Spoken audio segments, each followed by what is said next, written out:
Hello Sobat Donghua, pasti pada nungguin kan kelanjutan BTTH Dunia Seribu Besar? Oke lah, tanpa berlama-lama lagi, yuk langsung masuk ke alur ceritanya. Di episode sebelumnya, kebenaran masa lalu akhirnya terungkap. Tragedi antara Ventian, Huaxin, dan Bingxin bukanlah pengkhianatan, melainkan rangkaian pengorbanan dan kesalahpahaman. Ventian memilih menghentikan dendam. Huaxin tetap menjadi kekasihnya. Sementara Bingxin dia lindungi sebagai saudari. Konflik pribadi pun berakhir. Namun kemunculan Ventian bersamaan dengan terbukanya reruntuhan kuno justru mengguncang keseimbangan Xuan Santian. Seluruh kekuatan besar mulai bergerak dan reruntuhan menjadi pemicu badai konflik yang jauh lebih besar. Tanpa terasa 20 hari berlalu dalam sekejap mata. Saat Xiaoyan menyadarinya, kabar tentang reruntuhan kuno itu tinggal menunggu 10 hari lagi untuk mengguncang seluruh Xuan Santian. Selama 20 hari itu, Xiaoyan tidak melangkah keluar sedikit pun dari pavilion Fengxiang. Hari dan malam silih berganti tanpa jeda. Api alkimia terus menyala, formasi jiwa berputar tanpa henti. Xiaoyan menenggelamkan dirinya sepenuhnya dalam pendalaman teknik penyulingan pil, memeras setiap potensi jiwanya hingga batas maksimal. Di sela-sela waktu istirahat yang singkat, dia mengayunkan penggaris langit, memadatkan kekuatan, memperhalus kontrol, dan menstabilkan fondasi kultivasinya. Hasilnya sangat nyata. Kekuatan Xiaoyan kini benar-benar mantap di tingkat Kaisar Do Bintang 6. Bukan hanya angka kosong, auranya kokoh, jiwanya padat, dan kekuatannya terkontrol sempurna. Bahkan saat menghadapi Kaisar Do Bintang 7,5 langkah, Xiaoyan tidak merasakan tekanan berarti. Dia tahu dengan jelas, selama belum memaksakan kartu truf terakhirnya, dia masih sanggup bertarung langsung melawan Kaisar Do Bintang 7 tahap menengah. Namun justru karena itulah kegelisahan muncul. Di dalam kamar sunyinya, Xiaoyan membuka mata perlahan. Apa yang sebenarnya terjadi di reruntuhan itu? Pertanyaan itu berulang di benaknya. Pamannya, Raja Naga Emas masih terkurung dalam pengangsingan panjang, tanpa sedikit pun tanda akan terbangun. Sebaliknya, Long Yi mulai menunjukkan gejala kebangkitan. Seakan kekuatan yang tertidur di dalam tubuhnya akan segera meledak dan melonjak ke tingkat yang lebih menakutkan. Semuanya bergerak, semuanya berubah. Hanya informasi tentang reruntuhan itu yang tetap gelap. Tepat saat Xion tenggelam dalam pikiran, sebuah aura asing namun familiar muncul di wilayah surga membara pavilion Fengxiang. Detik berikutnya, wajah Xiaoyan langsung berubah. Su Jin, sosok itu tidak lain adalah master formasi pertempurannya. Namun kondisi Su Jin membuat jantung Xiaoyan bergetar. Pakaiannya robek, tubuhnya penuh luka tersembunyi, nafasnya kacau, dan auranya jelas ditekan oleh kekuatan yang jauh lebih tinggi. Dengan satu sapuan persepsi jiwa, Xiaoyan langsung mengerti. Su Jin baru saja bertarung dengan eksistensi yang berada di atas setengah Dewa Dao. Dan hampir bisa dipastikan, hanya Dewa Dao sejati yang mampu membuatnya terluka seperti ini. Tidak beres. Tanpa ragu, Xiaoyan langsung bangkit dan bergerak. Su Jin sebenarnya menyembunyikan dirinya dengan sangat dalam. Namun di seluruh pavilion Fengxiang, hanya 2 orang yang mampu mendeteksi keberadaannya. Xiaoyan dan Ye Ming. Di lorong sunyi menuju kediamannya, suara geraman marah terdengar. Sialan, sungguh sialan. Aku benar-benar tidak menyangka penguasa reruntuhan itu adalah Dewa Dao sejati. Langkah Su Jin berat, tubuhnya jelas menahan kelelahan ekstrim. Larangan yang dia pasang, bahkan Kaisar Do Bintang 8 ke bawah tak akan bisa masuk dengan aman. Kami terlalu ceroboh. Menuruti kata-kata cucian sialan itu dan nekat menyelidikinya. Kalau bukan karena masing-masing dari kami masih menyimpan kartu truf terakhir, kali ini kami pasti mati di dalam reruntuhan. Setiap kalimatnya membawa sisa ketegangan dari pertaruhan hidup dan mati. Begitu Su Jin melangkah ke dalam kediamannya dan hendak menyegel ruang itu, sebuah suara tenang terdengar dari belakangnya. Paman Su Jin terkejut sesaat, lalu tertawa getir.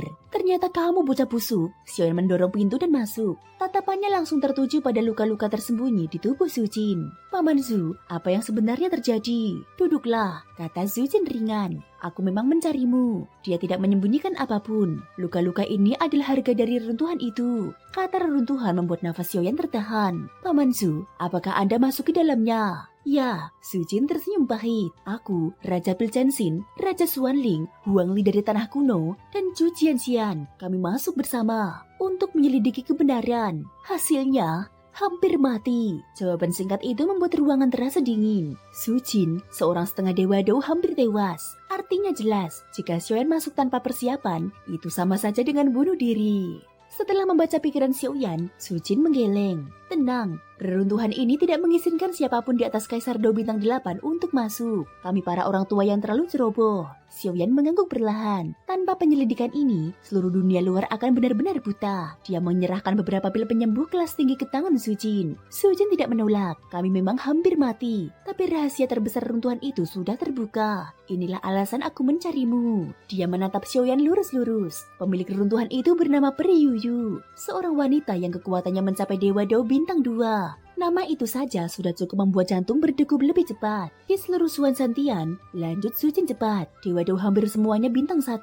Dewa Dao bintang 2 adalah eksistensi langka, nyaris tak tertandingi. Satu orang saja cukup untuk menekan beberapa Dewa Dao bintang 1 sekaligus. Sujin berhenti sejenak, lalu berkata dengan nada lebih berat. Di dalam reruntuhan itu, ada warisan Peri Yuyu, dan wanita di sisimu adalah pewarisnya. Kata-kata itu menghantam Xiaoyan tanpa ampun. Pavilion Wanhua pasti akan bertarung habis-habisan. Keluarga kerajaan Xuanling takut pada mereka dan akan menghalangi dari balik bayangan. Tugasmu satu, bantu dia mendapatkan warisan sejati Peri Yuyu. Xiaoyan terdiam sejenak, lalu bertanya pelan. Bukankah hubungan Pavilion Fengxiang dan Pavilion Wanhua tidak baik? Sujin tersenyum misterius. Itu dulu, ke depan hubungan kita dengan Pavilion Wanhua dan Sekte Racun akan berubah drastis. Dia lalu menambahkan dengan santai. Lagi pula, reruntuhan ini juga menyimpan banyak artefak abadi dan pil langka. Mata Xiaoyan tiba-tiba menyala. Paman Zhu, apakah ada api kehidupan dan kematian di sana? Sujin terkejut, lalu mengangguk pelan. Saat aku masuk, aku merasakan auranya. Seharusnya ada. Detik itu juga, semangat Xiaoyan meledak. Jika dia bisa memperoleh api kehidupan dan kematian, dan membantu evolusi Xiaoyi. Saat keduanya menyatu, Kaisar Dao Bintang 9, gerbang menuju tingkat peringkat 9, kartu truf terakhirnya. Percayalah pada insting seorang master formasi Dao, kata Sujin sambil tersenyum. Xiaoyan mengepalkan tangan, namun Sujin segera menambahkan dengan nada serius. Jangan lengah. Hampir seluruh generasi muda dari berbagai sekte akan turun tangan. Sebagian besar dari mereka sudah mencapai Kaisar Dao Bintang 7. Xiaoyan mengangguk. Di mana Su Yuan? Tanya Xiaoyan. Dia sedang berlatih. Mendengar itu, Xiaoyan tersenyum tipis. Tatapannya menyala tajam. Tidak masalah. Sekalipun itu sarang naga dan gua harimau, aku tetap akan masuk. Sujin tertawa keras puas. Hahaha, inilah yang pantas disebut murid aula manusia Pavilion Fengxiang. Xiaoyan tersenyum tipis. Senyum itu bukan sekedar ekspresi santai, melainkan refleksi dari keyakinan dan antisipasi yang telah lama berakar di dalam dirinya. Tatapannya terkunci pada sosok Sujin, seolah dia sudah melihat jauh melampaui percakapan yang sedang berlangsung. Saat topik reruntuhan disebutkan, Xiaoyan tak menyembunyikan ketertarikannya sedikit pun. Baginya, reruntuhan bukan hanya tempat penuh bahaya, tetapi juga titik balik, tempat di mana takdir seringkali dipercepat secara brutal. Dia berdiri dengan tenang, gerakannya terukur. Sebuah pil obat diletakkan di atas meja batu, tindakan sederhana namun syarat makna. Rasa hormat sekaligus penanda bahwa pembicaraan hampir usai. Xiaoyan berniat pergi, memberi ruang bagi Sujin untuk memulihkan diri. Namun justru di saat itulah, inti sesungguhnya mulai terungkap. Sujin membuka fakta krusial. Segala runtuhan telah rusak. Dalam 1 bulan, pintu masuknya akan terbuka sepenuhnya. Itu bukan sekedar informasi teknis, melainkan hitungan mundur menuju badai besar. Hari ketika reruntuhan terbuka akan menjadi hari di mana berbagai kekuatan utama Suan Santian saling berebut kesempatan. Xiaoyan berhenti. Kata 1 bulan langsung memicu rangkaian perhitungan di benaknya. Persiapan, ancaman, dan kemungkinan terburuk. Namun Sujin segera menenangkan suasana. Reruntuhan bukan alasan utama dia memanggil Xiaoyan hari ini. Ada hal lain, dan hal itu jauh lebih sensitif. Naluri Xiaoyan langsung bereaksi. Dia tahu ketika Sujin berbicara dengan nada seperti itu, yang dibahas pasti menyentuh inti rahasia Pavilion Fengxiang. Tetua Zhu lalu mengungkap petunjuk yang selama ini hanya terasa samar. Atribut api yang mendominasi Pavilion Fengxiang. Aura panas yang terasa akrab bagi Xiaoyan, terutama di wilayah terlarang, semua itu bukan kebetulan. Jawaban yang muncul di benak Xiaoyan membuat dadanya menegang. Api suci. Tetua Zhu mengonfirmasi tanpa bertele-tele. Api suci memang nyata, dan keberadaannya terhubung langsung dengan sejarah terdalam Pavilion Fengxiang. Dia lalu membuka tabir masa lalu. 3 pendiri Pavilion, 2 pria, dan 1 wanita. Wanita itu kini menjadi pemimpin sekte racun. Salah satu pria adalah pemilik Pavilion Fengxiang saat ini, dan yang terakhir, Shen Yan. Nama itu meluncur dari bibir Xiaoyan dengan kepastian mutlak. Seketika semuanya terasa terhubung. Mengapa Sujin mencarinya? Mengapa api suci begitu penting? Mengapa Pavilion Fengxiang seolah berada di persimpangan nasib? Xiaoyan langsung memahami posisi dirinya. Dia adalah pemilik api suci saat ini.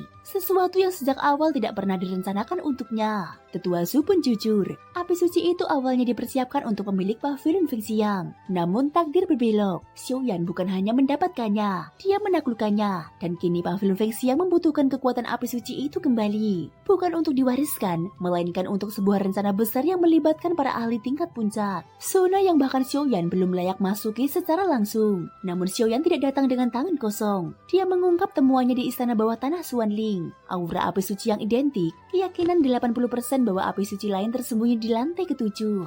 Bagi Tetua Su, itu adalah potongan terakhir dari teka-teki. Rencananya sederhana namun beresiko tinggi. Menggunakan resonansi api suci milik Xiaoyan untuk melacak keberadaan api suci yang lain. Namun Xiaoyan memperingatkan, istana bawah tanah itu jauh lebih berbahaya dari perkiraan siapapun. Tetua Su tahu itu, tapi mereka tak punya pilihan. Ini kesempatan terakhir. Jika gagal, Shen Yang mungkin tak akan pernah kembali. Setelah keheningan panjang, Xiaoyan akhirnya mengangguk. Dia melepaskan kendali. Dalam sekejap dua api suci muncul bersamaan, merah kristalin dan kuning kecoklatan, membanjiri ruangan dengan panas yang membuat udara mendesis. Memisahkan sumber api suci meski hanya setitik adalah siksaan yang hampir tak tertahankan. Keringat mengucur deras, wajah Shen memucat, namun dia berhasil. Setitik sumber api suci kini berdenyut di dalam botol giok. Tetua Su segera menghentikannya. Bagi pavilion Fengxiang, ini bukan sekedar api. Ini adalah harapan terakhir untuk kembali ke puncak sekte super. Xiaoyan tersenyum, matanya menyala penuh tekad. Dia berjanji kali ini, nama pavilion Fengxiang akan kembali menggema di seluruh Xuan Santian. Saat dia pergi, satu nama kembali terlintas di benaknya, Yanji.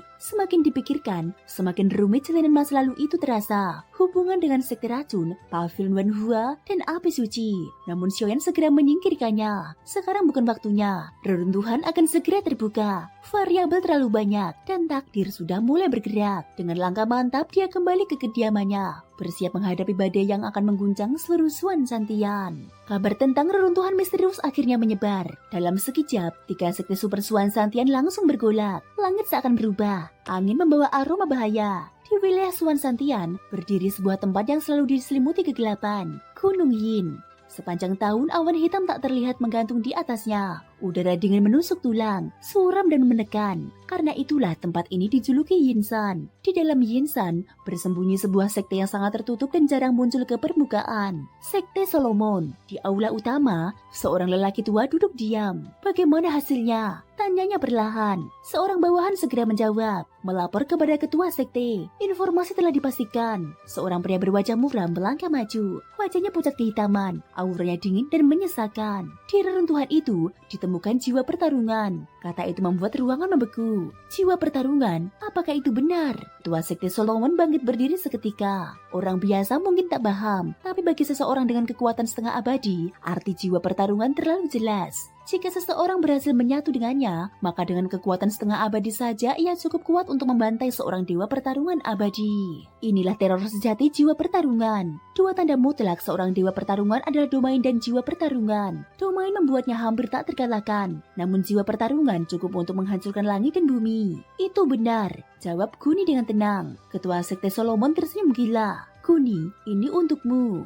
Sebuah benda hitam perlahan melayang ke tangan Guni. Reruntuhan ini melarang masuknya semua dodi bintang 8. Jadi apapun yang terjadi, kau harus membawa kembali jiwa pertarungan itu secara utuh. Setelah itu, imbalanmu tak akan kurang. Guni menerima perintah. Mata Guni menyala liar. Dengan benda ini bahkan menghadapi dodi bintang 7 tahap akhir, dia yakin bisa berdiri di posisi tak terkalahkan. Kemudian Guni berbalik dan pergi. Di belakangnya, Ketua sekte Solomon tertawa aneh. Klan jiwa, keluarga kerajaan Xuanling. Kalian pikir tak ada yang tahu permainan gelap kalian? Tetapi tak masalah. Selama aku mendapatkan jiwa pertarungan itu, bahkan jiwa pertarungan bintang 1 pun bukan apa-apa. Guni, kau murid terbaik Solomon dalam 100 tahun. Jangan kecewakan aku, ucap ketua sekte Solomon. Pada saat ini, Gunung Yin kembali tenggelam dalam dingin dan gelap. Di sisi lain, di pegunungan terjal yang mudah dipertahankan dan sulit diserang, berdiri kuil kuno terpencil. Di aula megah, Feng Hong bertanya, Guru, apa sebenarnya yang ada di reruntuhan itu? Hari itu, saat Anda kembali, Anda bahkan tak sempat menyendiri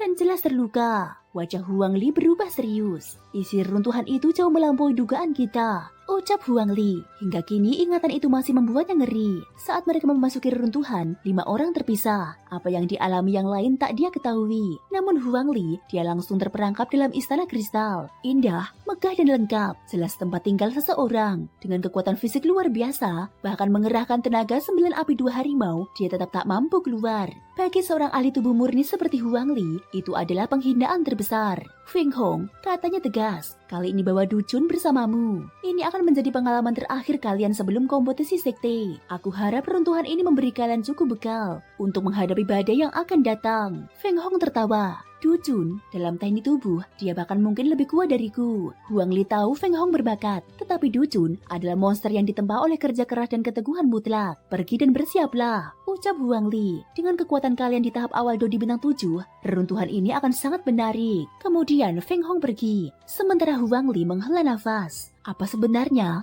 yang tersembunyi di istana kristal itu? Kenapa firasat buruk ini tak mau pergi? Tak jauh dari reruntuhan, di wilayah liar, markas sekte racun. Saudari, kenapa ketua sekte belum kembali? Tidak terjadi apa-apa kan? Seorang gadis bersandar di pelukan wanita dewasa. Dia adalah Lin Su. Kini, kecantikannya semakin matang, anggun, ramping dan memikat. Tenanglah Suer, ujar wanita itu lembut. Ketua sekte kita berhati-hati dan kuat. Justru kau, kekuatanmu sudah mencapai Dodi Bintang 6 puncak. Ini jauh di luar dugaan. Lin Su berpikir sejenak, mungkin karena serangga iblis 9 yin. Wanita itu mengangguk perlahan. Pembukaan runtuhan ini akan memicu badai berdarah di seluruh Suan Santian. Ucap wanita itu. Jangan khawatir, aku akan membawa pulang harta terbaik. Semua luka lamamu akan sembuh. Ucap Lin Su penuh semangat. Wanita itu tersenyum dan berdiri. Apa yang kau bawa sebelumnya sudah sangat membantu. Keduanya lalu tertawa kecil. Tanpa sadar badai besar telah mendekat. Di istana kerajaan Xuanling, Wenxi terkejut melihat rajanya kembali dalam kondisi lemah. Yang mulia, apa yang terjadi? Pergi. Jiujian sian-sialan itu, dia menjadikanku tameng hidup. Jika bukan karena aku menyerap sedikit kekuatan api suci, aku pasti sudah mati. Amarah Raja Xuanling meledak. Wen Jianmen, aku akan mengingat ini. Jika ada kesempatan, aku akan menyeret seluruh sektemu ke kubur. Dia terdiam sejenak, lalu memerintah. Panggil Qi Haoran dan Qi Haoqing. Sekarang, 2 bersaudara terkuat, kebanggaan terbesar keluarga kerajaan Xuanling. Karena reruntuhan ini bukan sekedar peluang, melainkan awal dari perang besar. Thank you guys sudah mendengarkan ceritaku di episode kali ini sampai akhir. Ikutin terus kelanjutan episode berikutnya ya. Terima kasih buat kalian semua yang udah subscribe, like, dan komennya. Semoga hari kalian menyenangkan. Sampai jumpa dan bye-bye.